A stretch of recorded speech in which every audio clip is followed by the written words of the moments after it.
Muy buenas tardes. Muchas gracias por estar aquí esta tarde calurosa. Ya no ha podido más que las altas temperaturas. Y aquí estamos para disfrutar durante un rato con la figura de Teilhard.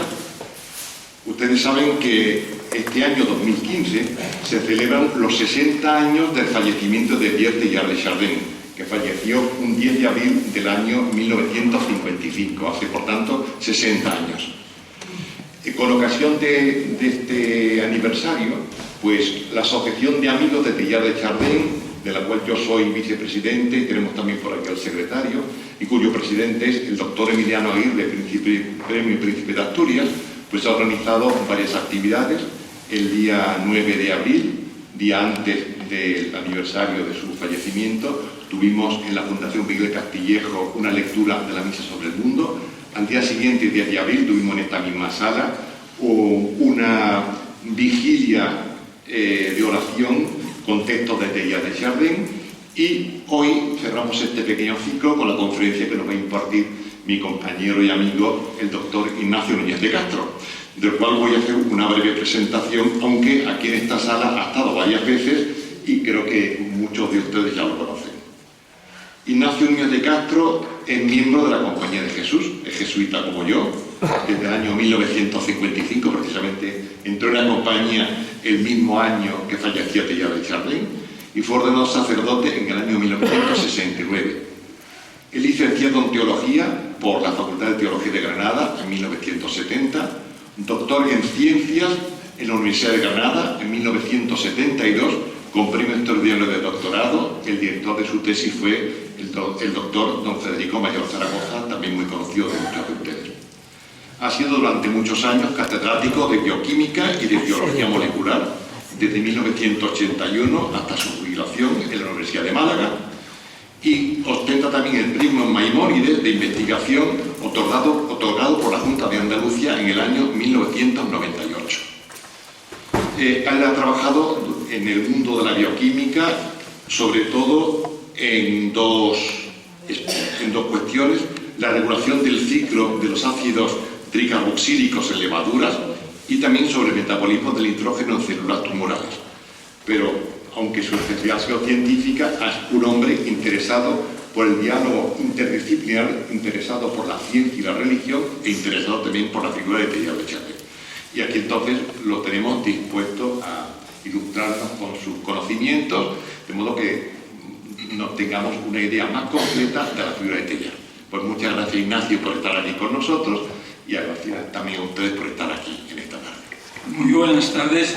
Cuando me invitaron a hablarles a ustedes sobre Teilhard de Chardin, para mí fue una alegría, porque para mí Teilhard en gran parte le debo también mi vocación científica y mi vocación religiosa.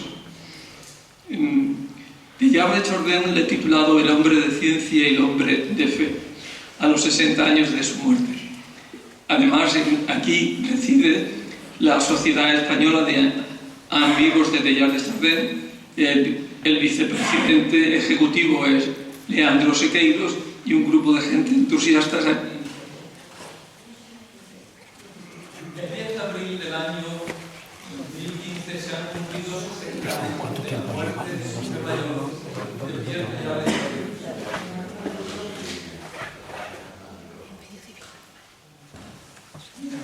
¿Y ahora bien? Sí, yo le he dado al botón. Ahora. El 10 de abril del año 2015 se han cumplido 60 años de la muerte en Nueva York de Pierre Teilhard de Chardin. El hombre cuyos escritos, El medio divino y El fenómeno humano, hicieron cambiar la visión del mundo a toda una generación, refiero a la mía, y tanto influyeron en el Concilio Vaticano II, sobre todo en la Constitución Pastoral Gaudium et Spes, la Iglesia en el mundo actual. No, es que he sido yo el que me he equivocado. Pierre Teilhard de Chardin nació en Sarcenat el 1 de mayo de 1881. Ingresó a la Compañía de Jesús en el año 1899, fue ordenado sacerdote en 1911. En el año 1914 le coge la guerra europea, del 14 al 18, sirve como camillero y es un héroe de Francia porque tiene la Legión de Honor. Y él murió el día de Pascua. 15 días antes de su muerte le había dicho a su sobrino: me gustaría morir el domingo de resurrección. Y el domingo de resurrección, cuando iba a tomar el café a las 5 de la tarde, cayó redondo de un infarto. Su tumba está en Hyde Park, en Nueva York, que es un antiguo escolástico jesuita donde fue enterrado. A su entierro creo que asistieron 2 o 3 personas nada más. Ese escolasticado se vendió y hoy pertenece a una escuela de culinaria. Ahí están las tumbas y la tumba donde dice solamente Padre Teilhard de Chardin, el año en que nació, cuando ingresó a la Compañía de Jesús y cuando murió. Pero sin embargo tenemos una referencia suya sobre la muerte en el medio divino, que es preciosa. La muerte es la encargada de practicar hasta el fondo de nosotros mismos la apertura requerida. Nos hará experimentar la disociación esperada. Nos pondrá en el estado orgánico que se requiere para que penetre en nosotros el fuego divino, fuego con mayúscula, y su poder nefasto de descomponer y disolver se hallará puesto al servicio de las más sublimes de las operaciones de la vida. Las obras de Teilhard de Chardin, las obras científicas, él es un paleontólogo, pues son 250 artículos recogidos por Nicole y Carl Smith-Borman y se publicaron unos cuantos volúmenes, 12, pero lo más interesante son las obras de carácter antropológico y las colecciones de cartas de viaje y de la guerra. Las colecciones de la carta de la guerra, traducido en castellano como escritos de tiempo de guerra, son muy interesantes. Y los ensayos filosófico-teológicos, entre ellos el fenómeno humano, el medio divino, el corazón de la materia, donde está, diríamos, la quinta esencia de Teilhard, la misa sobre el mundo, que es un gran poema, y como yo creo que es su confesión de fe, y lo crístico. Ahí tienen ustedes las obras de Teilhard. Las obras están expuestas también ya en esta biblioteca, y aquí tienen ustedes al vicepresidente con la donación que han hecho a la Biblioteca Teilhard de Córdoba. Y aquí hay una cosa que es muy interesante. Aquí verán ustedes un testamento de Teilhard que fue publicado por la revista, está timbrado por la revista Petit de los jesuitas franceses. Teilhard en el año 1947, pues a la vuelta de China, su definitiva vuelta de China después de la Segunda Guerra Mundial, donde él fue a China el año 1923 y del año 23 al 47 viaja en barco desde Marsella a la China, pasando por el canal de Suez 20 y tantas veces, de modo que era un viajero, pero los viajes los aprovechaba para escribir y para hacer los ejercicios espirituales. Era un hombre muy metódico. Y entonces, estando en el año 1947 en París, le conceden la cátedra del Colegio de Francia. Él pide permiso al padre general y el padre general le dice: venga usted a Roma. Cuando llega a Roma, al principio no lo recibe, está unos días sin recibirle. Esto a él le puso un poco inquieto, y después de recibirle le dijo que no aceptara la cátedra en Roma, sino que escogiera la parte del mundo que quisiera mejor llevar su trabajo de investigación, pero que no se quedara en París. Y entonces Teilhard pues se fue a Nueva York. En un viaje a Francia, el superior de su casa de Francia le dijo: mira, Pedro, estás bastante mayor ya y estás delgado del corazón. Aquí tienes una gran cantidad de escritos, ¿qué se hace con ellos? Y entonces él, a la que había sido secretaria suya, Mademoiselle Moctier, en el Instituto de la Sorbonne en París, el Instituto de Geobiología, pues entonces le dijo: si yo me muero, aquí están todos otros papeles, y este es el testamento de Teilhard. Ella fue muy inteligente. Cuando murió Teilhard, presentó la carta y que tenía como testamento. Todo el mundo desde entonces, yo la conocí como la legatriz, era una señora muy mayor que estaba en un asilo en París, y ella murió, pero hizo un comité de Teilhard, de científicos y de literatos, con lo cual se pudieron salvar sus escritos y sus obras. Y enseguida se dieron a conocer, porque Teilhard murió el año 55 y en el año 60 y principios de los 60 empieza a conocerse en España y en todos los países del mundo. Él dice que cuando él escribe en el corazón de la materia, pues una manera de comenzar su pensamiento, lo que me propongo a lo largo de estas líneas es simplemente mostrar cómo a partir de un punto de ignición inicial congénito, el mundo, a lo largo de toda mi vida, durante toda mi vida, se ha ido poco a poco iluminando, inflamado a mis ojos, hasta volverse en torno a mí enteramente luminoso por dentro. Bien, pues esta es un poco la esencia de Teilhard. Él es mirar el mundo y lo que hay dentro de él. Él se consideraba, decía que era un hijo de la tierra y un hijo del cielo, que por educación y formación intelectual pertenezco a los hijos del cielo.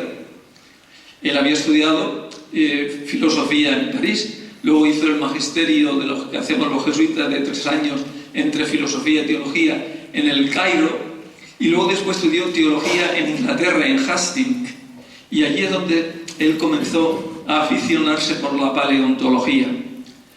Pero por temperamento y por estudios profesionales soy un hijo de la tierra. Eso dicen como yo creo. Él nace en una mansión en Sarcenat, en Auvernia, de una familia, pues familia Teilhard de Chardin, son nobles. Él se educa sencillamente y desde pequeño él quería tener algo absoluto en sus manos. Y él dice que lo absoluto que podía tener es un trozo de metal. Dice concretamente que fuera un trozo de metal de hierro de un poste de la luz que habían hecho alrededor de su casa y que lo guardaba como un tesoro, pero que se le corroyó, se le oxidó, y eso para él fue una manera de decir: hay que buscar lo inalterable en medio de lo posible. Dice: entre los placeres de esa edad yo solo era feliz, los recuerdo con absoluta claridad, con relación a un gozo fundamental que consistía en general en la posesión o el pensamiento de algo lo más precioso, consistente e inalterable posible. Pues recordando su semblante, vamos a ver el hombre de ciencia y luego después el hombre de fe, con esa nueva imagen de Dios. Tenemos un resumen de toda su vida y todo su pensamiento escrito por él 7 días antes de su muerte. Sobre su mesa de trabajo se encontró esta página de su diario. Era el Jueves Santo, murió el domingo de Resurrección. Y dice así, lo que yo creo sencillamente, estos 3 versos de San Pablo: en paz y pantaceos. Estos versículos de San Pablo los cita de memoria. 1 Corintios 15, 28. Y al pie de la letra es o Theos tabanta en pasi, pero quiere decir Dios todo en todas las cosas. Que el cosmos es una cosmogénesis que no está nunca terminado, que la cosmogénesis nos lleva a una biogénesis, la biogénesis lleva a la noogénesis, a la aparición de la conciencia del pensamiento, y todo ello es fluyente hacia el Cristo total o la cristogénesis. Entonces los 2 artículos de mi credo son el que el universo tiene un centro arriba y delante, y que Cristo está en el centro, y eso le llama a él el fenómeno cristiano. Dice: la noogénesis es la cristogénesis, como él lo saca de los himnos paulinos. Para el año 1938 ya estaba terminado el manuscrito en Pekín del fenómeno humano. La metodología del fenómeno humano es la siguiente. Teilhard no se aparta del más puro método fenomenológico de Husserl, es ver y ver la realidad. Estas páginas representan un esfuerzo por ver y hacer ver lo que es y exige el hombre si se le coloca enteramente y hasta el fin dentro del cuadro de las apariencias, el fenómeno humano. Para descubrir a sí mismo, el ser humano necesita descubrir el sentido de la inmensidad y del número, el sentido de la profundidad y algo muy teilhardiano, de la complejidad, el sentido de la cualidad o de la novedad, de la emergencia, el sentido del movimiento, no de lo estático, el sentido de lo orgánico y de las relaciones, y el sentido de la unidad estructural. Este es, diríamos, el bagaje cultural y el bagaje metodológico, filosófico que hay en Teilhard. Y aquí tenemos lo que podríamos decir que es un resumen de la obra El fenómeno humano. Es la previda, la vida, el pensamiento, la sobrevida. Fijaron usted, o fíjense, que él pone ahí dos ejes fundamentales, que es el eje de la complejidad creciente y el eje del tiempo.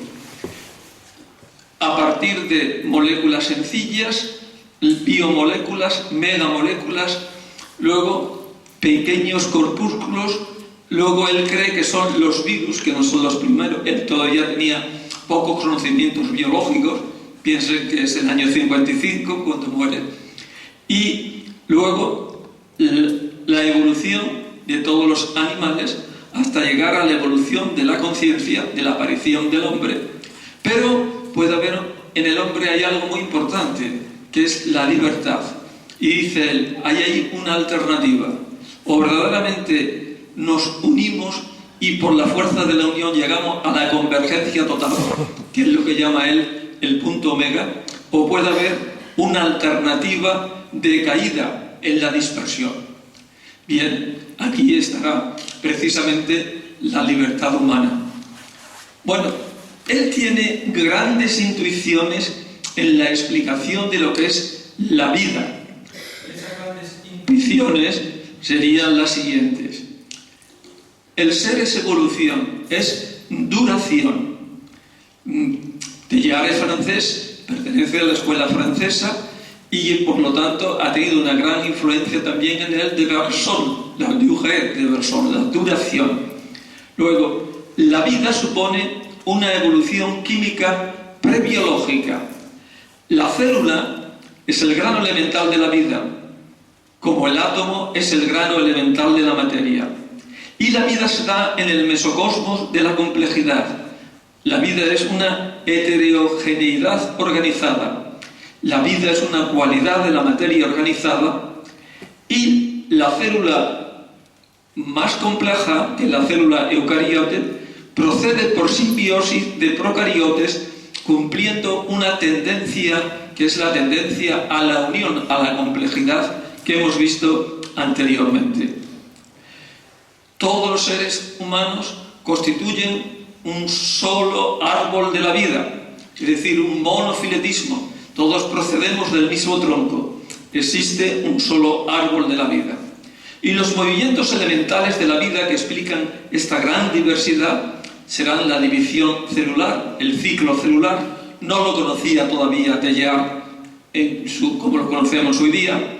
La tendencia a la multiplicación indefinida de la vida, la renovación por las mutaciones y por lo tanto la evolución, la conjugación, lo que es la reproducción sexual, y la asociación por simbiosis, agregaciones celulares que constituyen en primer lugar colonias y luego después en microorganismos, en rebaños, en ovejas y en otros animales, y sobre todo la asociación de las sociedades humanas, lo que él va a llamar el ultrahumano colectivo. Y esa actividad dirigida pues va siempre ascendiendo hacia planos más complejos. Él dirá, en toda la vida, si se mira desde toda la evolución, hay una dirección, y esta dirección la llamará él la ortogénesis de fondo. Es cosa curiosa que el año pasado se publicó un libro muy interesante, La mente y el cosmos, del profesor Nagel, catedrático de Filosofía de la Naturaleza de la Universidad de Nueva York. Y este hombre, que no se considera creyente, pero termina diciendo que no se puede explicar ni la aparición de la vida ni la aparición de la conciencia si no hay una teleología interna en toda la evolución.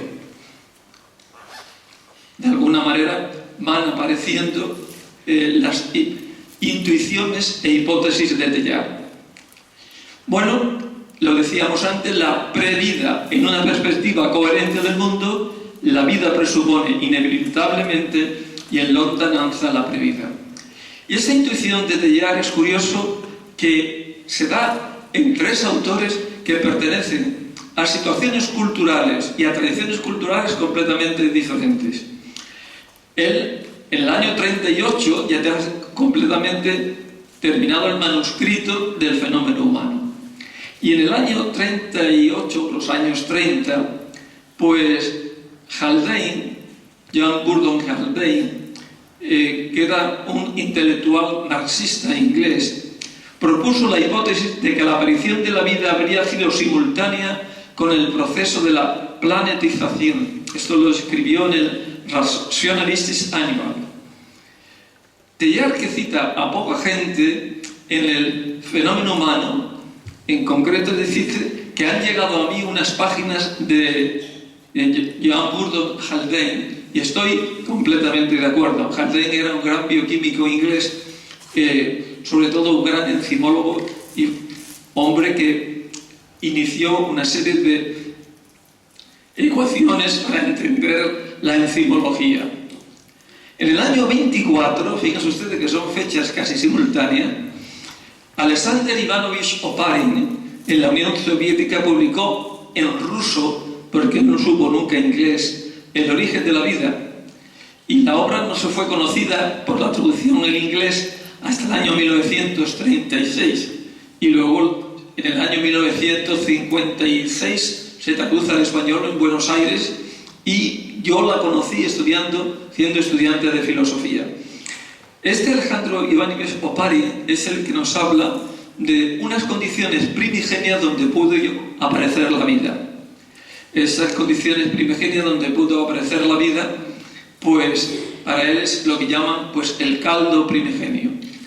Pero para eso era necesario tener una idea de cómo había aparecido la Tierra, cómo se había engendrado la Tierra. La Tierra pertenece al sistema solar, está en el brazo de Orión de nuestra galaxia, y aquí ya tenemos pues planeta que está pues en la tercera órbita del sistema solar, pero que hay una serie de circunstancias en que ha sido posible una temperatura compatible con las cadenas de carbono, que son las que de alguna manera engendran las biomoléculas que pueden dar después la vida.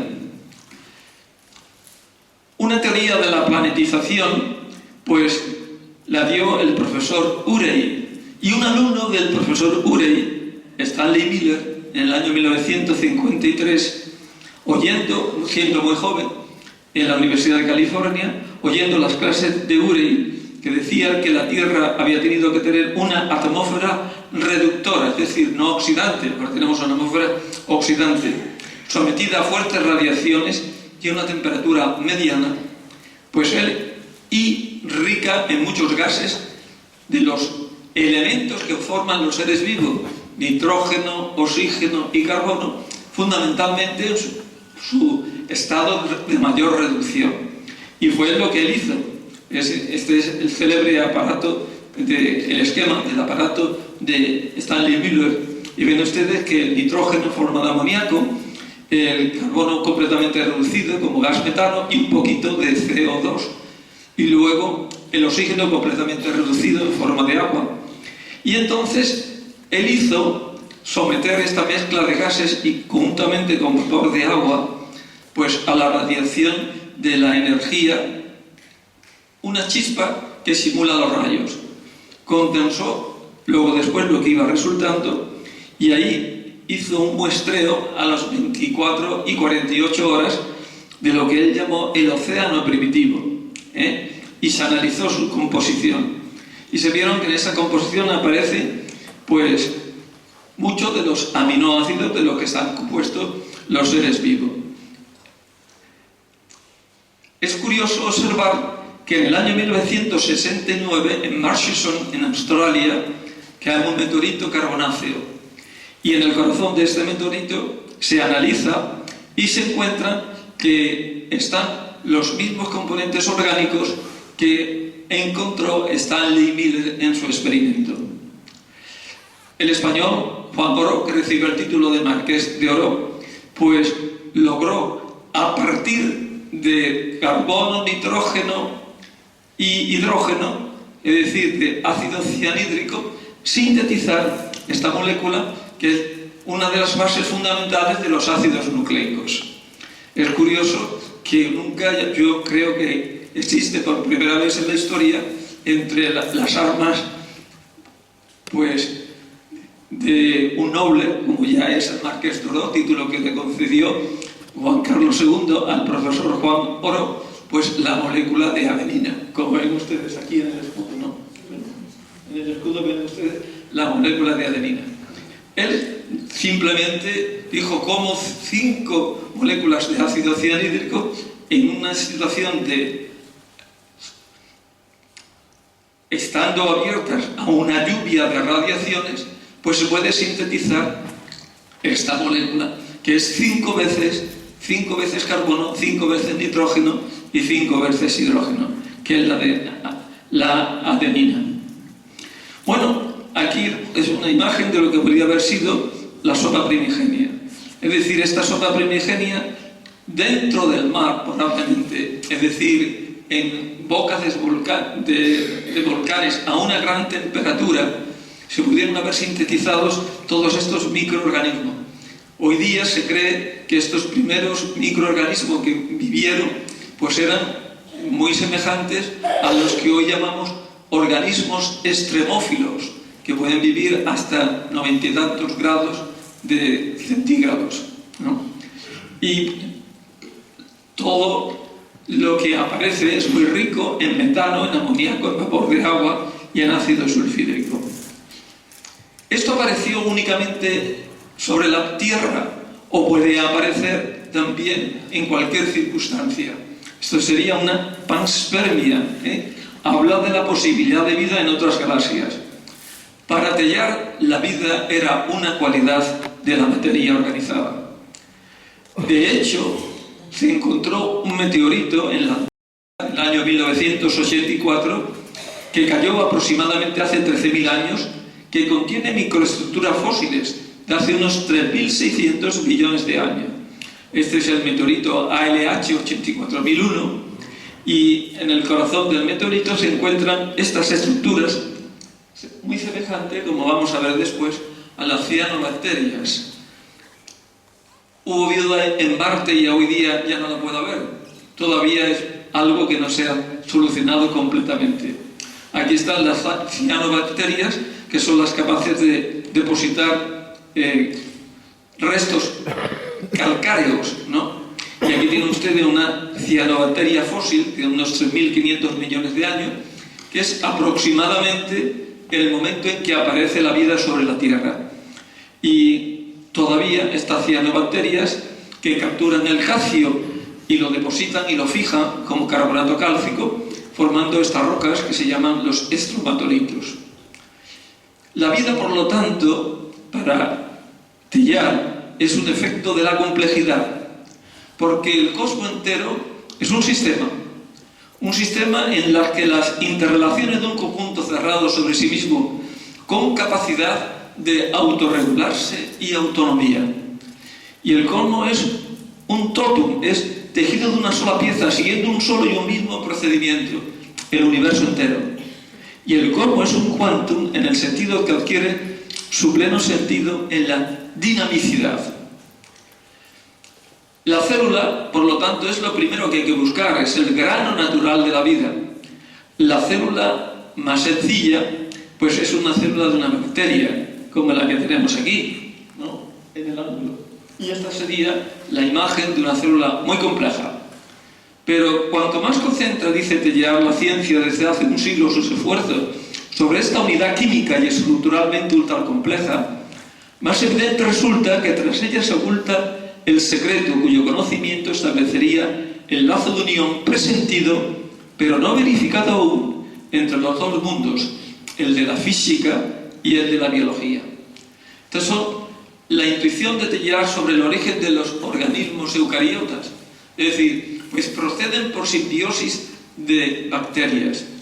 Y tenemos aquí el esquema de una célula eucariota, en que tienen ustedes una serie de organismos celulares, pero hay un organismo que es muy importante, que es la mitocondria.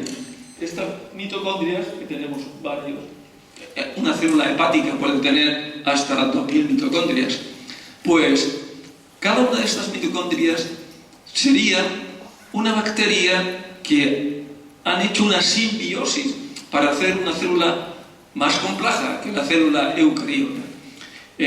La teoría de Teilhard es decir, los eucariotes, los que tienen un núcleo bien definido, proceden por simbiosis de eucariotes.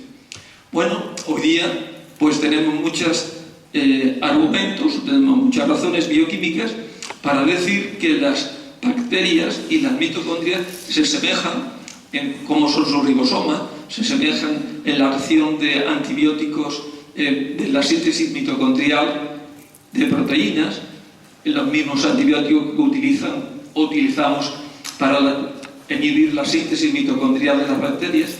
El mismo cromosoma es muy semejante, el cromosoma mitocondrial al cromosoma bacteriano. Y en las plantas aparecerían otros orgánulos que son los cloroplastos, y los cloroplastos también serían primitivas bacterias que tenían la capacidad de tener clorofila, es decir, de capacidad de hacer la función clorofílica, es decir, de captar la energía solar y convertirla en energía química. Bueno, pues muchos años después, Lynn Margulis, una gran bioquímica y profesora que murió hace unos 4 o 5 años, pues publicó El planeta simbiótico, cosa que había dicho Teilhard ya en el año 1953 en el Grupo Zoológico Humano. Dice Lynn Margulis: la división entre bacterias y aquellas células nuevas es realmente la más espectacular que se da en toda la biología. Vegetales, animales, hongos y protistas están basados en el diseño nuclear de la célula, distinción que refleja la herencia común de estos organismos. ¿Cómo fue recibida en su tiempo y después todas estas grandes hipótesis de Teilhard por científicos que luego de alguna manera han pensado también sobre la vida? Pues vamos a ver algunas reacciones. Aquí tenemos su compatriota, Jacques Monod, premio Nobel, pues el que descubrió el ribonucleico mensajero. Pues Jacques Monod, en su obra El azar y la necesidad, habla de Teilhard y dice: la filosofía biológica de Teilhard de Chardin no merecería que uno se detuviera en ella si no fuera por el éxito que ha encontrado entre miles de científicos. Le llama un animista y le desprecia. Por otra parte tenemos a Christian Dutif, un biólogo belga, premio Nobel también, que aceptó la hipótesis de la panspermia de Teilhard y él habla de vital dust, de polvo vital. Somos polvo de estrellas, diría Christian Dutif. Recuerden ustedes que para Teilhard la vida no es una anomalía curiosa floreciente espontáneamente, sino que la vida es una exageración privilegiada cósmica universal. La vida no es un epifenómeno, sino la esencia misma del fenómeno. Sin embargo, cuando en Inglaterra se publica El fenómeno humano, hace una recepción el premio Nobel Peter Medawar y hace la mayor crítica y más ácida que yo he encontrado de Teilhard. La mayor parte del libro, lo mostraré, no tiene sentido, adornado con una variedad de conceptos metafísicos, y se le puede excusar al autor de deshonestidad solamente por el hecho de que, engañando a otros, él ha soportado gran sufrimiento al engañarse a sí mismo. Eso es todo lo que dice Peter Medawar sobre Teilhard.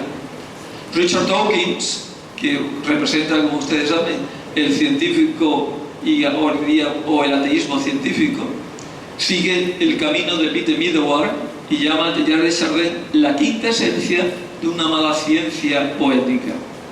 Sin embargo, el biólogo australiano Jeremy Griffith describe a Pierre Teilhard de Chardin como un filósofo visionario y profeta. Y el gran genetista o el gran biólogo Theodosius Dobzhansky, que es ruso, es ortodoxo, es un cristiano fervoroso, y él tiene una correspondencia muy interesante con otro genetista, con John Green. Dice: la obra de Teilhard es ciencia, es metafísica y teología, y algo que Medawar no hace mención, es poesía. Y es verdad, para buscar y entender a Teilhard hay que tener una vena un poquito poética. Si no tiene una vena un poco poética o un poco mística, como tenía Teilhard, pues entonces Teilhard merece el juicio que han hecho pues Monod o Medawar o Dawkins, ¿no? Bueno, él se preguntó por la gran variedad de vivientes que podemos ver y dijo: todos estos vivientes forman un único árbol, que es pues el árbol de la vida. Por tanto, su hipótesis monofilética, que además está desde el punto de vista bioquímico muy confirmada, porque tenemos todos el mismo metabolismo, todos tenemos el mismo código genético y todos tenemos las mismas bases que componen los ácidos nucleicos, adenina, timina, guanina y citosina, y los 20 aminoácidos proteinogénicos. Son los mismos en todos los seres vivos. Para él, la vida, considerada en su totalidad la sustancia viviente extendida sobre la Tierra, dibuja desde los primeros estadios de su evolución las alineaciones de un único y gigantesco organismo. ¿Cuál es el motor de la evolución para Teilhard de Chardin? Pues para él es la complejidad, es el motor impulsivo de la evolución, a manera semejante del elan vital bersoniano que decíamos anteriormente. Y hay un eje impulsor de las complejidades. A este eje Teilhard le llama ortogénesis de fondo. Esto nos llevaría a estas conclusiones. La vida es una cualidad de la materia organizada. La célula es el grano elemental de la vida, la materia que tiende a multiplicarse y a diferenciarse. Toda realidad tiene un lado interno muy primitivo, desde el átomo hasta el cerebro humano, que es la conciencia, pero no la conciencia, sino la conciencia entendida, no la conciencia, sino la conciencia, es decir, el interior de toda la realidad. Existe una ley interna de complejidad-conciencia. Y existe, él decía, una tendencia como la gravedad a la complejidad. Él le llama la gravedad de la complejidad. Y hay un centro de complejidad, que es esa ortogénesis de fondo que hablábamos a hacer el esquema del fenómeno humano. Y la biogénesis nos lleva a la antropogénesis.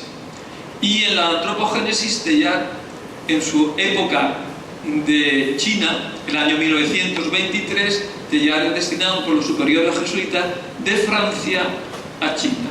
¿Por qué le destinan de Francia a China?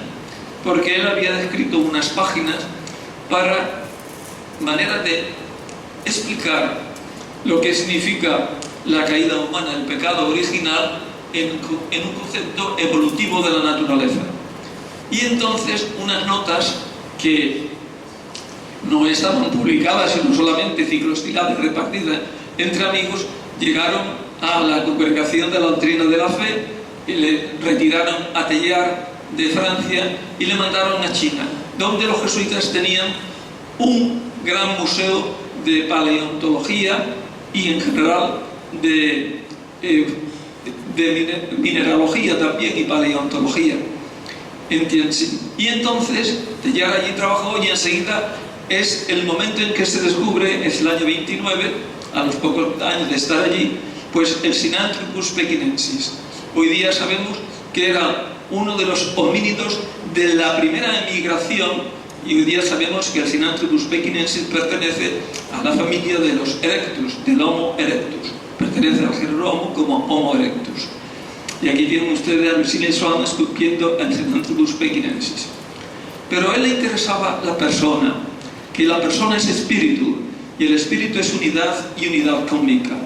La meta de nosotros mismos, el colmo de nuestra originalidad, no es nuestra individualidad, es nuestra persona. Y esta, por la estructura misma evolutiva del mundo, no podemos hallarla más que por la unión. No existe espíritu sin síntesis, y es la gran unión. Ahora, fíjense ustedes que aquí hay, como decíamos anteriormente, esto lo hemos visto en este cuadro ya, lo que es la persona, que se caracteriza por la libertad humana, y esto puede llegar a una convergencia hacia Omega, o puede llegar hacia la dispersión. Él es un hombre optimista y creyente, y cree que a pesar de toda la dispersión y del caos en que hoy día nos encontramos, llegaremos a la convergencia total en Omega. Bueno, ¿y cómo llegará el hombre? Pues a través de lo que es la complejidad también en los humanos. Como hay una complejidad en los hormigueros y hay una complejidad en las abejas, es decir, en los insectos sociales, también en las aves, también en los peces, pues habrá un ultrahumano colectivo. Cualesquiera que hayan sido los defectos o desviaciones de nuestras primeras tentativas de agrupamiento, nada perdemos abandonándonos activamente y de modo inteligente a la fuerza de colectivización que nos invade.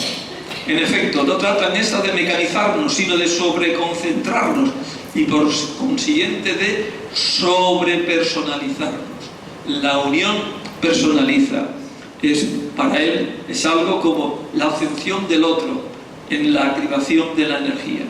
Y este sería ejemplos de ultrahumano colectivo. Pues ahí tenemos los asistentes a un partido, los asistentes en la plaza de San Pedro, las grandes conglomeraciones humanas. Pues esto sería el ultrahumano colectivo. Otra serie de conclusiones es la vida, que es la cualidad de la materia organizada. Esto ya fundamentalmente lo hemos visto ya. Y entonces ya nos habla ahora de su vida interior. La historia de mi vida interior es la historia de esta búsqueda orientada cada vez más hacia conceptos universales y perfectos, realidades universales y perfectas. En el fondo, mi tendencia natural ha permanecido absolutamente firme desde que me conozco. ¿Y qué es lo que él tiene de raíz fundamental en su vida? Pues es la devoción al corazón de Cristo, inculcada por su madre. Y en este punto donde aparece en la historia de mi vida espiritual el papel capital germinal desempeñado por una devoción con la que mi madre no dejó jamás de nutrirme, sin sospechar las transformaciones que le haría experimentar mi insaciable necesidad de organicidad cósmica, la devoción al corazón de Cristo, al corazón de Jesús. A él le llamaba, o le gustaba llamarse, geobiólogo o biogeólogo, bucear en el pasado para abrirse al futuro. Aquí le tenemos a ella en la cueva de Altamira y en las cuevas del norte de España, ya haciendo paleontología, y siempre en lo crístico, que es el último ensayo que él escribe, dice: hoy, después de 40 años de reflexión continua, sigue siendo exactamente la misma misión fundamental, la que siento la necesidad de presentar y hacer compartir en forma madura por vez primera. Es una nueva imagen de Dios, una nueva imagen de la trascendencia, una nueva imagen de lo que significa la vida espiritual para este hombre de ciencia. Y esa nueva imagen, resumida como veíamos anteriormente en 1 Corintios 15, 28, o Theos ta panta en pasi, Dios todo en todas las cosas. La evolución, que tiene un vértice de unificación al término de la agitación cósmica, acaba objetivamente de proporcionar a las aspiraciones humanas, por primera vez en el curso de la historia, una dirección y un fin absolutos. Es decir, toda la evolución tiende hacia ese punto omega, que es el punto de centrarnos. Aquí tenemos la imagen de la creación y él se pregunta, ¿y por qué Dios ha creado evolutivamente? Y él responde, en el caso de un mundo de naturaleza evolutiva, Dios ya no es concebible ni estructural ni dinámicamente más que en la medida en que como una especie de causa formal coincida sin confundirse con el centro de convergencia de la cosmogénesis. Para mí, Dios es el Dios de adelante y es el Dios de lo alto. Es el Dios que de alguna manera va a traer todo hacia sí. Sobre una estampa que él tenía en su mesa de trabajo, en el anverso, era una estampa de Cristo, en el anverso se encuentra lo que él llamaba mis letanías, podríamos decir algo así como los mantras que tenía Teilhard para hacer su oración o su elevación. El Dios de la evolución, lo crístico, lo transcrítico, Jesús, corazón del mundo, esencia y motor de la evolución, Sagrado Corazón, el corazón de la evolución, transcristo, que es el corazón mismo de la materia. Un Dios de lo hacia adelante, aparecido de pronto transversalmente respecto al Dios tradicional del hacia arriba, de tal suerte que en lo sucesivo, a menos de superponerse las dos imágenes en una sola, ya no podría jamás adorar plenamente otra cosa. Es decir, para Teilhard es el Dios de adelante y el Dios de lo alto. Una fe nueva en la que se integra la fe ascensional hacia un trascendente y la fe propulsora hacia un inmanente. Una caridad nueva en la que se combinan divinizándose todas las pasiones motrices de la tierra. Es lo veo ahora y para siempre lo que so pena de extinguirse, el mundo espera ansiosamente en este momento. Y este Dios, dice Teilhard, Dios es trinitario, porque si Dios no fuera trinitario, si no fuera trino, no podríamos concebir su existencia independiente de un mundo en torno. Si Dios no fuera trino, no podríamos concebir la creación y por tanto, consecuentemente, la encarnación. Dios trinitario nos puede dar el Dios de la evolución, todo el universo creado a imagen del Hijo y por la fuerza del Espíritu. Es decir, si Dios no fuera trino, no podríamos concebir su existencia independiente de un mundo en torno. Dios es misterio, pero para Teilhard, creación, encarnación y redención son tres aspectos de un mismo misterio, misterios que están incluidos en el misterio trinitario. Y esta imagen de Dios en el corazón de la materia, Teilhard la va a representar o transcribir en dos poemas fenomenales. Un poema es La Misa sobre el Mundo. Al comienzo me ha entregado unas separatas de La Misa sobre el Mundo que acaban de publicar aquí la Asociación de Amigos de Teilhard de Chardin, y incluso creo que el día de los 60 años tuvieron aquí una evocación de La Misa sobre el Mundo. La Misa sobre el Mundo es un poema precioso. La Misa sobre el Mundo es algo en lo que se plasma toda la espiritualidad de Teilhard de Chardin. Él dice que la escribe dos veces. La primera vez en los bosques de Enns, en la Segunda Guerra Mundial, cuando no podía celebrar misa siendo sacerdote. Y decía que por las mañanas celebraba la misa sobre el mundo. Él veía el mundo entero despertarse al amanecer y que Dios de alguna manera entraba en el corazón del mundo animándolo todo. Y luego después en el desierto de Ordos en China. En el desierto de Ordos en China la vuelve a reescribir y es la que conocemos como el himno del universo de Teilhard, La Misa sobre el Mundo. Y luego otro poema que es 3 historias a la manera de Benson, que es un poeta inglés. Y yo le voy a transcribir nada más con unos párrafos pequeñitos de la misa sobre el mundo, pero que nos hacen ver la profundidad de este hombre.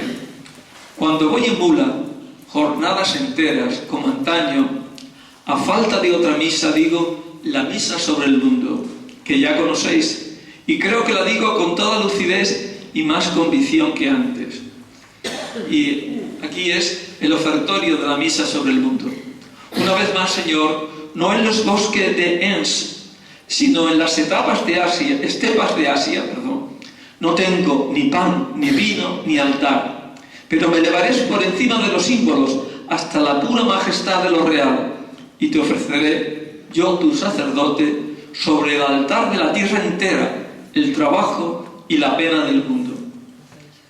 Aquí tenemos a Teilhard en los bosques de Enns, siendo camillero en la Segunda Guerra Mundial. Sufrió, como ustedes saben, algunos ataques, no fue herido, pero se portó muy valientemente recogiendo heridos, y por eso recibió la Legión de Honor francesa.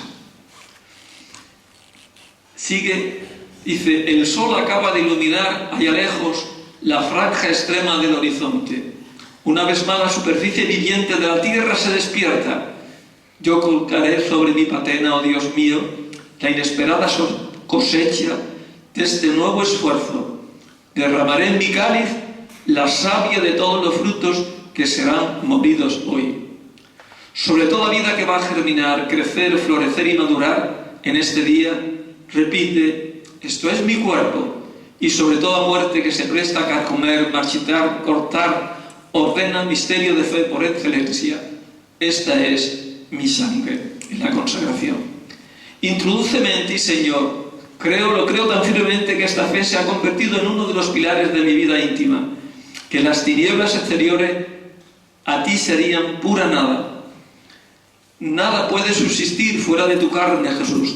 Todos estamos irremediablemente en ti, medio universal de consistencia y vida. Así termina un poco la misa sobre el mundo. Si alguno la quieren adquirir, pues ya el vicepresidente de la Sociedad de Amigos de Teilhard le dirá cómo pueden tener la misa sobre el mundo, y también cómo pueden tenerla en papel, o la pueden tener también por internet. Y paso a las tres historias a la manera de Benson, este poeta inglés que Teilhard debió de conocer en sus estudios en Hastings de teología en Inglaterra. Les introduzco un momento. Él finge que está en la guerra, y que han herido a un soldado, y que ese soldado se confiesa con él. El herido en este caso y el confesor es la misma persona. Él hace ahí una duplicación de sujetos. Y entonces ese herido le encuentra una visión que ha tenido, y es la visión que tiene Teilhard, diríamos, de Jesús en el corazón de la materia. Esta sería, digamos, la esencia, dicho de una manera muy pedestre por mí, pero no la gran altura que tiene, como van ustedes a ver ahora lo que dice Teilhard. ¿Quieres, me dijo, cómo el universo potente y multiplica ha tomado para mí la figura de Cristo? Le está diciendo el que está confesándose para morir. Y aquí viene la revelación. Una vez venía de arrodillarme delante del Santísimo, expuesto sobre el altar en un ostensorio, cuando experimenté una impresión bien curiosa. Tuve la impresión, fijando los ojos en la hostia, que su superficie iba extendiéndose como una mancha de aceite, pero mucho más viva y más luminosa. Y así, en medio de un gran suspiro que parecía un aviso o un llanto, el flujo de la blancura me envolvía, me sobrepasaba e invadía todas las cosas. Era como una claridad lechosa que iluminara el universo por dentro. Así pues, por la expansión misteriosa de la hostia, el mundo vuelto incandescente parecía en su totalidad una sola gran hostia. Es decir, es el momento de la encarnación en la materia. Porque para él, materia y espíritu no son dos cosas, sino dos estados, dos rostros de una misma trama cósmica, según se la vea o se la prolongue, en el sentido en que se hace, o por el contrario, en el sentido que se deshace. Estas palabras, que son muy importantes e interesantes, de lo que son materia y espíritu, están recogidas y citadas por el entonces filósofo y profesor de teología también, Joseph Ratzinger, Benedicto XVI, en un escrito de Evolución, Vida y Creación, precioso. Y entonces él dice verdaderamente que algunos no son capaces de ver el espíritu, porque no son capaces de ver nada más que lo que se deshace, por lo tanto, nada más que ver la materia y no lo que se conglomera, lo que se hace. Están recogidas estas palabras y citadas estas palabras de Teilhard por Ratzinger. Sin darme cuenta claramente al principio del puente tendido por esta actitud eminentemente cristiana entre mi amor a Jesús y mi amor a las cosas, no he dejado nunca desde los primeros años de mi vida religiosa de abandonarme con predilección a ese sentimiento activo de comunión con Dios a través del universo, el Hijo de la tierra, el Hijo del cielo. Bueno, ya lo hemos visto. Y entonces dice, ¿hacia dónde tiende todo? Pues para mí, cristiano, todo tiende a la convergencia total. Y esa convergencia total, que es Omega, que es el Cristo cósmico. Este punto Omega, que es el Cristo cósmico, que aparece en el Apocalipsis, en el capítulo 1. Yo soy el Alfa y la Omega, dice el Señor Dios, aquel que es, que era y que va a venir, el Todopoderoso, Alfa y Omega, principio y fin. Punto Omega. Y ahora ya intenta profundizar en lo que es el punto Omega. En su aspecto emergente está el centro definido por la concentración última de la noosfera. Es el centro, el ultrahumano colectivo llevado a su última síntesis, que es Jesús. Pero en su aspecto trascendente es uno de los dos polos aparentes de Dios. Alfa, principio, y Omega, fin. Bien, pues si ahora nosotros recurrimos a los himnos cristológicos de San Pablo en la carta a Efesios, a Filipenses y a Colosenses, encontraremos que verdaderamente los pudiera haber escrito San Pablo después de haber leído a Teilhard. O lo que es diferente, es que Teilhard ha leído la profundidad de San Pablo. Teilhard ha leído la profundidad de los himnos cristológicos de San Pablo y entonces ha comprendido lo que significa la creación, la encarnación y la resurrección de Cristo.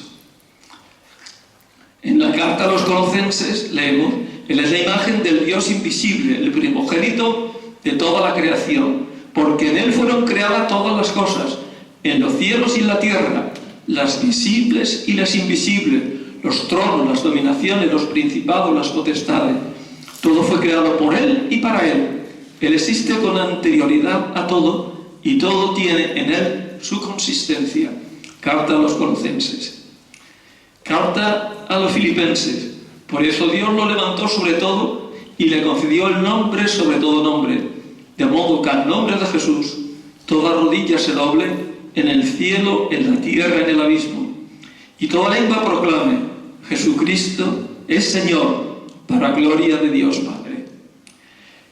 Bien, esto lo vamos a dejar. ¿Y cómo puede concordarse en la deidad eterna la inmanencia y la trascendencia? Pues en la reflexión sobre el misterio trinitario, Teilhard encontró la solución del problema. El universo, de alguna manera, dice él, pleromiza a Dios. Es un neologismo. San Pablo nos habla del pleroma, es de la consistencia de todas las cosas en Cristo, el gran misterio de la carta a los Efesios. Pues el recapitular todas las cosas en Cristo, el pleroma. Pues el universo, de alguna manera, pleromiza a Dios. Y es la síntesis de lo increado y lo creado en el cuerpo místico de Cristo, que este es el pleroma. Es la comprensión cualitativa y cuantitativa del universo en Dios. Que hay aquí una reminiscencia de un gran filósofo medieval que es Scoto Ediúgena, que es la tesis del exitus reditus. Él rechazó toda acusación de panteísmo, porque él se dio cuenta que le podían acusar de panteísmo. Dice, la preocupación por el todo es una tendencia humana. Tenemos una pasión, la de unirnos con el mundo. Cada mónada es el centro parcial del todo. Hay un centro de todos los centros. El universo surge como un todo. Es posible ver que es Dios quien nos atrae y nos hace ver el proceso unificador del universo. Pero la unión, para él, personaliza. No perdemos la personalidad. No nos disolvemos en el absoluto. Es una nueva imagen de Dios. Dios, para Teilhard de Chardin, es el Dios de la evolución. El Dios que da sentido a la evolución del universo desde las primeras partículas hasta el ser humano. El Dios evolutivo y evolucionador, principio y fin, alfa y omega de todo el proceso evolutivo del cosmos.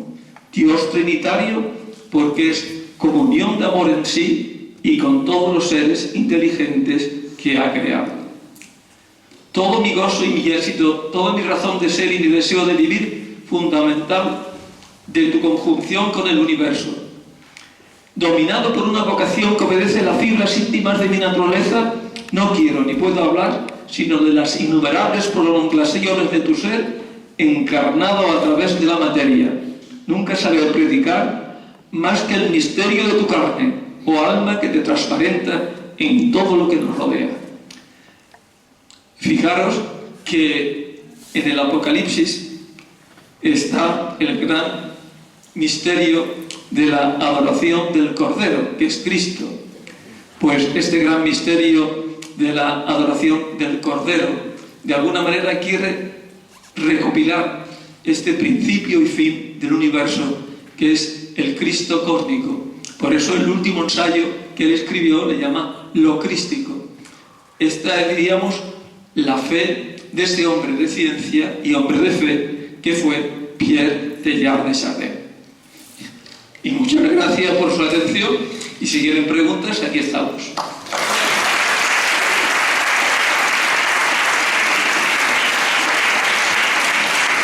En el año 1984, que cayó aproximadamente hace 13.000 años, que contiene microestructuras fósiles de hace unos 3.600 millones de años.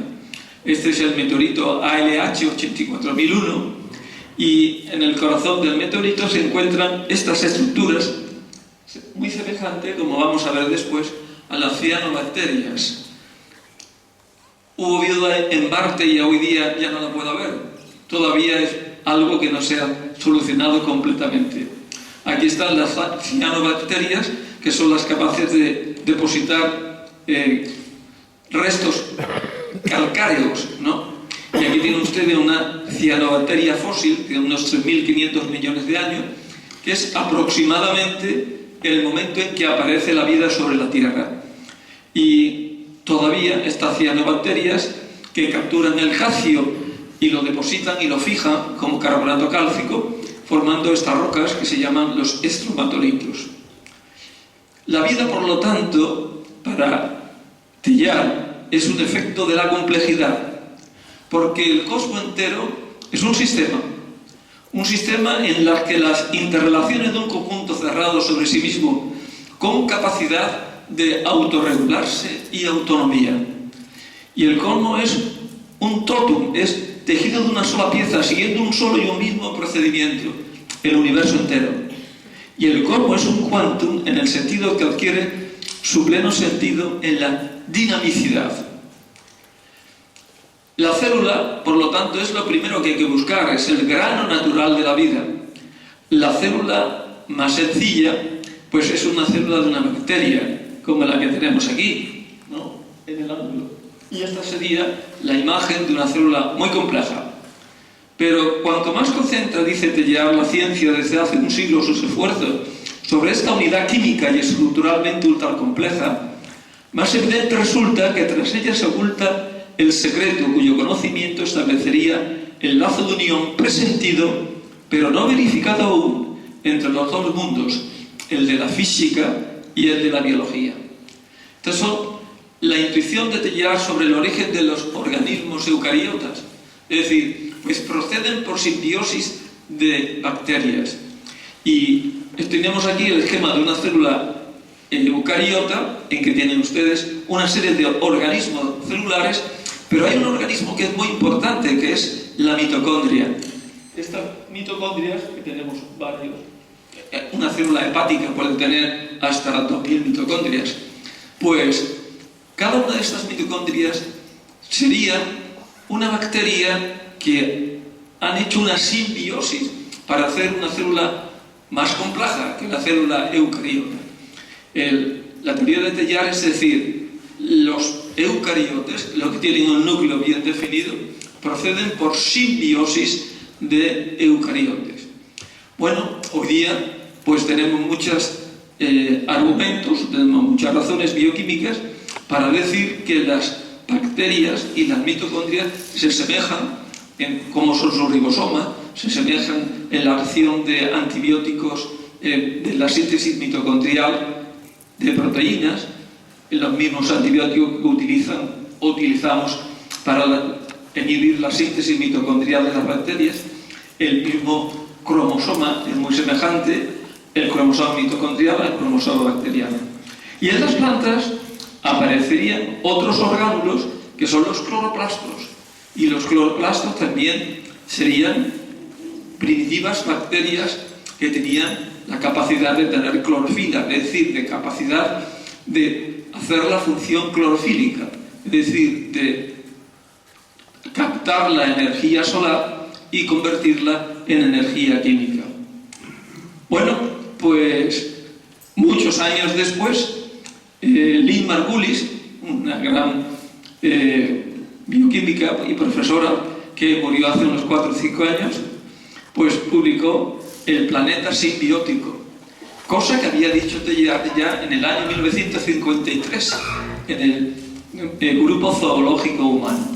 Dice Lynn Margulis: la división entre bacterias y aquellas células nuevas es realmente la más espectacular que se da en toda la biología.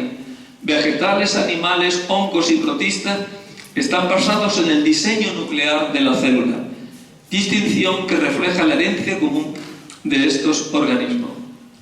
¿Cómo fue recibida en su tiempo y después todas estas grandes hipótesis de Teilhard por científicos que luego de alguna manera han pensado también sobre la vida? Pues vamos a ver algunas reacciones. Aquí tenemos su compatriota Jacques Monod, premio Nobel, pues el que descubrió el ribonucleico mensajero. Pues Jacques Monod, en su obra El azar y la necesidad, habla de Teilhard y dice: la filosofía biológica de Teilhard de Chardin no merecería que uno se detuviera en ella si no fuera por el éxito que ha encontrado entre miles de científicos. Le llama un animista y le desprecia. Por otra parte tenemos a Christian Dutif, un biólogo belga, premio Nobel también, que aceptó la hipótesis de la panspermia de Teilhard y él habla de vital dust, de polvo vital. Somos polvo de estrellas, diría Christian Dutif. Recuerden ustedes que para Teilhard la vida no es una anomalía curiosa floreciente espontáneamente, sino que la vida es una exageración privilegiada cósmica universal. La vida no es un epifenómeno, sino la esencia misma del fenómeno. Sin embargo, cuando en Inglaterra se publica el fenómeno humano, hace una recepción el premio Nobel Peter Medawar y hace la mayor crítica y más ácida que yo he encontrado de Teilhard. La mayor parte del libro, lo mostraré, no tiene sentido, adornado con una variedad de conceptos metafísicos, y se le puede excusar al autor de deshonestidad solamente por el hecho de que, engañando a otros, él ha soportado gran sufrimiento al engañarse a sí mismo. Eso es todo lo que dice Peter Medawar sobre Teilhard. Richard Dawkins, que representa, como ustedes saben, el científico y hoy día, o el ateísmo científico, sigue el camino de Peter Medawar y llama a Teilhard de Chardin la quinta esencia de una mala ciencia poética. Sin embargo, el biólogo australiano Jeremy Griffith describe a Pierre Teilhard de Chardin como un filósofo visionario y profeta. Y el gran genetista o el gran biólogo Theodosius Dobzhansky, que es ruso, es ortodoxo, es un cristiano fervoroso, y él tiene una correspondencia muy interesante con otro genetista, con John Green. Dice: la obra de Teilhard es ciencia, es metafísica y teología, y algo que Middelburg no hace mención, es poesía. Y es verdad, para buscar y entender a Teilhard hay que tener una vena un poquito poética. Si no tiene una vena un poco poética o un poco mística, como tenía Teilhard, pues entonces Teilhard merece el juicio que han hecho pues Monod o Middelburg o Dawkins, ¿no? Bueno, él se preguntó por la gran variedad de vivientes que podemos ver y dijo: todos estos vivientes forman un único árbol, que es pues el árbol de la vida. Por tanto, su hipótesis monofilética, que además está desde el punto de vista bioquímico muy confirmada, porque tenemos todos el mismo metabolismo, todos tenemos el mismo código genético y todos tenemos las mismas bases que componen los ácidos nucleicos, adenina, timina, guanina y citosina, y los 20 aminoácidos proteinogénicos. Son los mismos en todos los seres vivos. Para él, la vida, considerada en su totalidad la sustancia viviente extendida sobre la Tierra, dibuja desde los primeros estadios de su evolución las alineaciones de un único y gigantesco organismo. ¿Cuál es el motor de la evolución para Teilhard de Chardin? Pues para él es la complejidad, es el motor impulsivo de la evolución, a manera semejante del elan vital bersoniano que decíamos anteriormente. Y hay un eje impulsor de las complejidades. A este eje le llama ortogénesis de fondo. Esto nos llevaría a estas conclusiones. La vida es una cualidad de la materia organizada. La célula es el grano elemental de la vida, la materia que tiende a multiplicarse y a diferenciarse. Toda realidad tiene un lado interno muy primitivo, desde el átomo hasta el cerebro humano, que es la conciencia, pero no la conciencia, sino la conciencia entendida, no la conciencia, sino la conciencia, es decir, el interior de toda la realidad. Existe una ley interna de complejidad-conciencia. Y existe, decía, una tendencia como la gravedad a la complejidad. Él le llama la gravedad a la complejidad. Y hay un centro de complejidad, que es esa ortogénesis de fondo que hablábamos al hacer el esquema del fenómeno humano. Y la biogénesis nos lleva a la antropogénesis.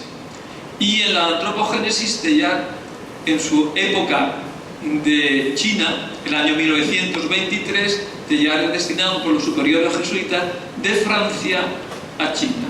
¿Por qué le destinan de Francia a China? Porque él había escrito unas páginas para manera de explicar lo que significa la caída humana, el pecado original, en un concepto evolutivo de la naturaleza.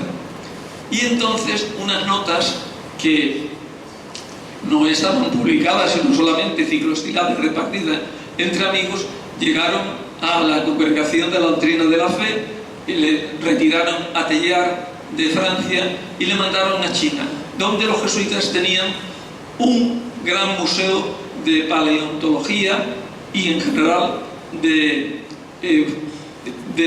mineralogía también y paleontología en Tianjin. Y entonces Teilhard allí trabajó y enseguida es el momento en que se descubre, es el año 29, a los pocos años de estar allí, pues el Sinanthropus pekinensis.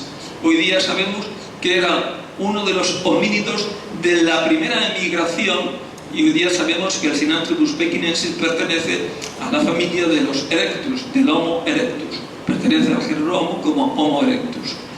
Y aquí tienen ustedes a Lucille Swan esculpiendo el Sinanthropus pekinensis.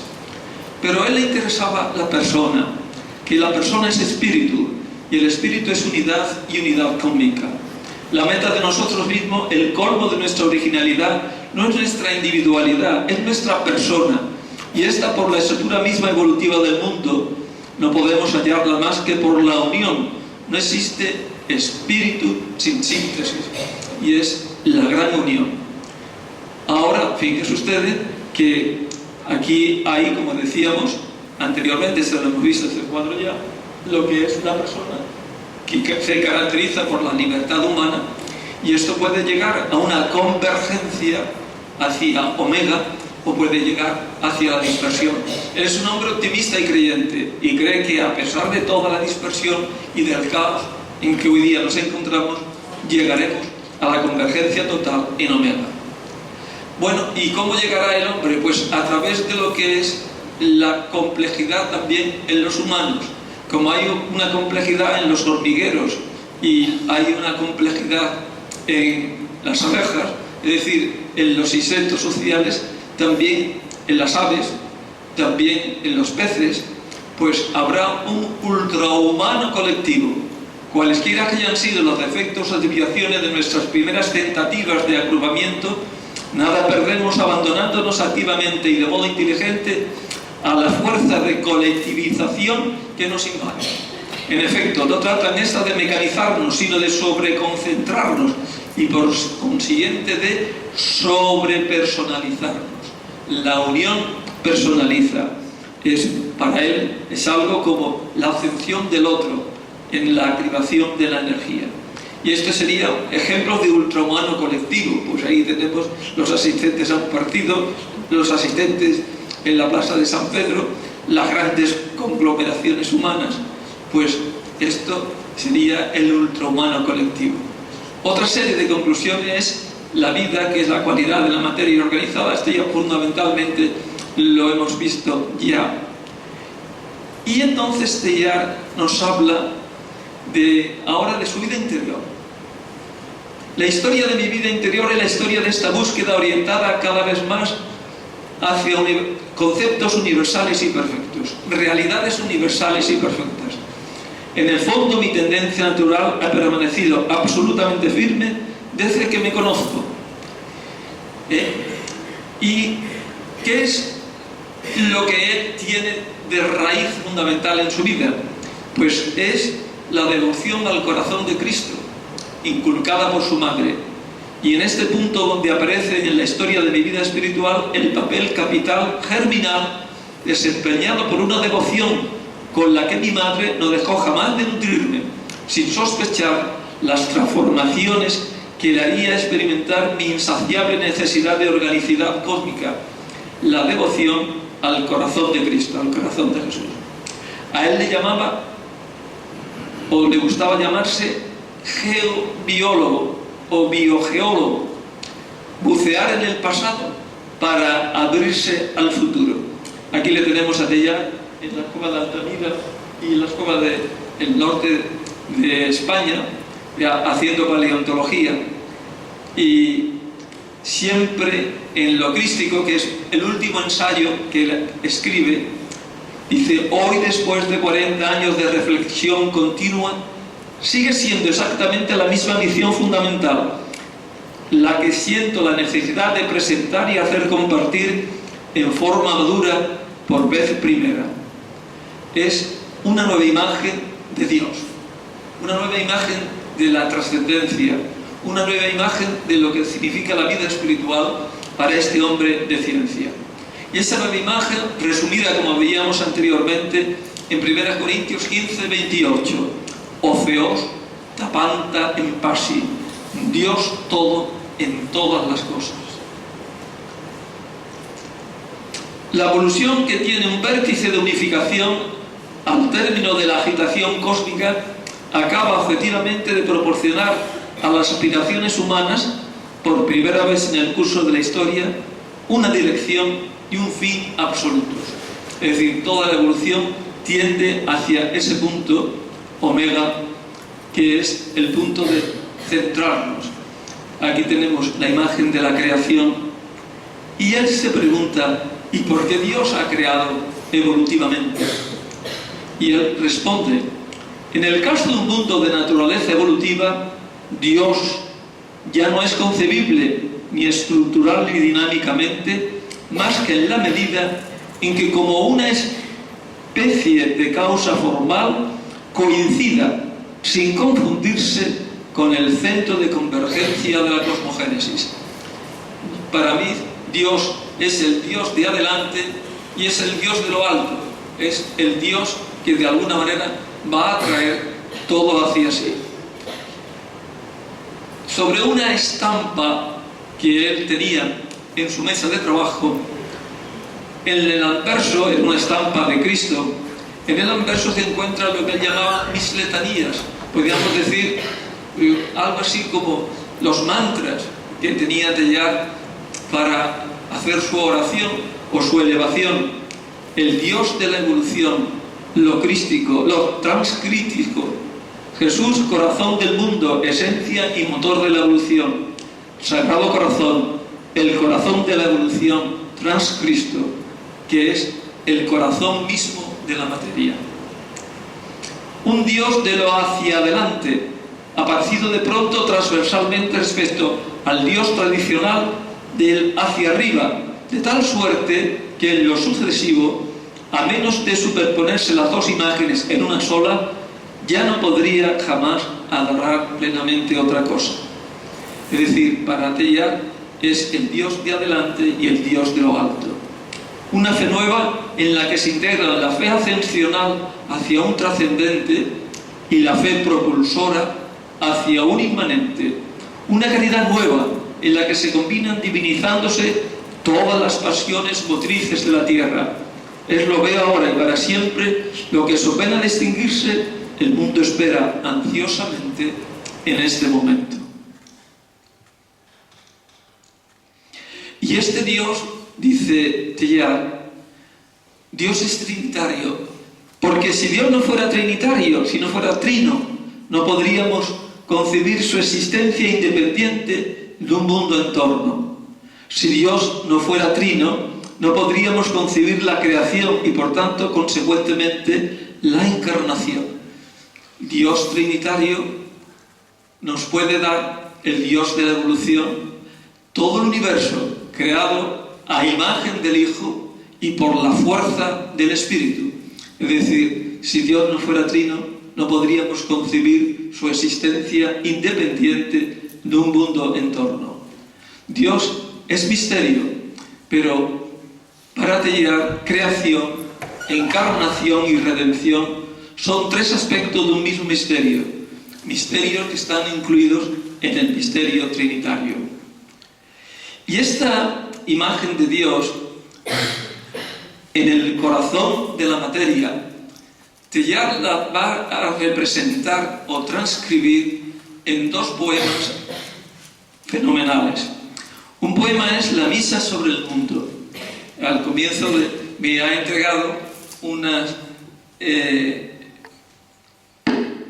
separatas de La Misa sobre el Mundo que acaban de publicar aquí la Asociación de Amigos de Teilhard de Chardin, y incluso creo que el día de los 60 años tuvieron aquí una evocación de La Misa sobre el Mundo. La Misa sobre el Mundo es un poema precioso. La Misa sobre el Mundo es algo en lo que se plasma toda la espiritualidad de Teilhard de Chardin. Él dice que la escribe dos veces. La primera vez en los bosques de Enns, en la Segunda Guerra Mundial, cuando no podía celebrar misa siendo sacerdote, y decía que por las mañanas celebraba la misa sobre el mundo. Él veía el mundo entero despertarse al amanecer y que Dios de alguna manera entraba en el corazón del mundo animándolo todo. Y luego después en el desierto de Ordos en China. En el desierto de Ordos en China la vuelve a reescribir y es la que conocemos como el himno del universo de Teilhard, la misa sobre el mundo. Y luego otro poema que es Tres historias a la manera de Benson, que es un poeta inglés. Y yo le voy a transcribir nada más con unos párrafos pequeñitos de la misa sobre el mundo, pero que nos hacen ver la profundidad de este hombre. Cuando voy en mula, jornadas enteras, como antaño, a falta de otra misa digo la misa sobre el mundo. que ya conocéis, y creo que la digo con toda lucidez y más convicción que antes. Y aquí es el ofertorio de la misa sobre el mundo. Una vez más, Señor, no en los bosques de Enns, sino en las estepas de Asia, no tengo ni pan, ni vino, ni altar, pero me elevaré por encima de los símbolos hasta la pura majestad de lo real, y te ofreceré, yo tu sacerdote, sobre el altar de la tierra entera, el trabajo y la pena del mundo. Aquí tenemos a Teilhard en los bosques de Enns, siendo camillero en la Segunda Guerra Mundial. Sufrió, como ustedes saben, algunos ataques, no fue herido, pero se portó muy valientemente y recogiendo heridos, y por eso recibió la Legión de Honor francesa. Sigue, dice: el sol acaba de iluminar allá lejos la franja extrema del horizonte. Una vez más la superficie viviente de la tierra se despierta. Yo colgaré sobre mi patena, oh Dios mío, la inesperada cosecha de este nuevo esfuerzo. Derramaré en mi cáliz la savia de todos los frutos que serán movidos hoy. Sobre toda vida que va a germinar, crecer, florecer y madurar en este día, repite: esto es mi cuerpo. Y sobre toda muerte que se presta a carcomer, marchitar, cortar, ordena misterio de fe por excelencia: esta es mi sangre, en la consagración. Introdúceme en ti, Señor. Lo creo tan firmemente que esta fe se ha convertido en uno de los pilares de mi vida íntima, que las tinieblas exteriores a ti serían pura nada. Nada puede subsistir fuera de tu carne, Jesús. Todos estamos irremediablemente en ti, medio universal de consistencia y vida. Así termina un poco la misa sobre el mundo. Si alguno la quieren adquirir, pues ya el vicepresidente de la Sociedad de Amigos de Teilhard le dirá cómo pueden tener la misa sobre el mundo y también cómo pueden tenerla en papel, o la pueden tener también por internet. Y paso a las tres historias a la manera de Benson, este poeta inglés que Teilhard debió de conocer en sus estudios en Hastings de teología en Inglaterra. Les introduzco un momento. Él finge que está en la guerra, y que han herido a un soldado, y que ese soldado se confiesa con él. El herido en este caso y el confesor es la misma persona, y le hace ahí una duplicación de sujetos. Y entonces ese herido le encuentra una visión que ha tenido, y es la visión que tiene Teilhard, diríamos, de Jesús en el corazón de la materia. Esta sería, digamos, la esencia, dicho de una manera muy pedestre por mí, pero no la gran altura que tiene, como van ustedes a ver ahora lo que dice Teilhard. ¿Quieres, me dijo, cómo el universo potente y multiplica ha tomado para mí la figura de Cristo? Le está diciendo el que está confesándose para morir. Y aquí viene la revelación. Una vez venía de arrodillarme delante del Santísimo, expuesto sobre el altar en un ostensorio, cuando experimenté una impresión bien curiosa. Tuve la impresión, fijando los ojos en la hostia, que su superficie iba extendiéndose como una mancha de aceite, pero mucho más viva y más luminosa. Y así, en medio de un gran suspiro que parecía un aviso o un llanto, el flujo de la blancura me envolvía, me sobrepasaba e invadía todas las cosas. Era como una claridad lechosa que iluminara el universo por dentro.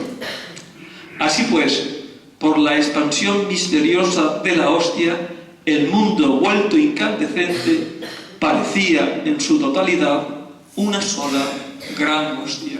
Es decir, es el momento de la encarnación en la materia. Porque para él, materia y espíritu no son dos cosas, sino dos estados, dos rostros de una misma trama cósmica, según se la vea o se la prolongue, en el sentido en que se hace, o por el contrario, en el sentido que se deshace. Estas palabras, que son muy importantes e interesantes, de lo que son materia y espíritu, están recogidas y citadas por el entonces filósofo y profesor de teología también, Joseph Ratzinger, Benedicto XVI, en un escrito de Evolución, Vida y Creación, precioso. Y entonces él dice verdaderamente que algunos no son capaces de ver el espíritu, porque no son capaces de ver nada más que lo que se les hace, por lo tanto, nada más que ver la materia y no lo que se conglomera, lo que se hace. Están recogidas estas palabras y citadas estas palabras de Teilhard por Ratzinger. Sin darme cuenta, claramente al principio del puente tendido por esta actitud eminentemente cristiana entre mi amor a Jesús y mi amor a las cosas, no he dejado nunca desde los primeros años de mi vida religiosa de abandonarme con predilección a ese sentimiento activo de comunión con Dios a través del universo, el Hijo de la tierra, el Hijo del cielo. Bueno, ya lo hemos visto. Y entonces dice, ¿hacia dónde tiende todo? Pues para mí, cristiano, todo tiende a la convergencia total.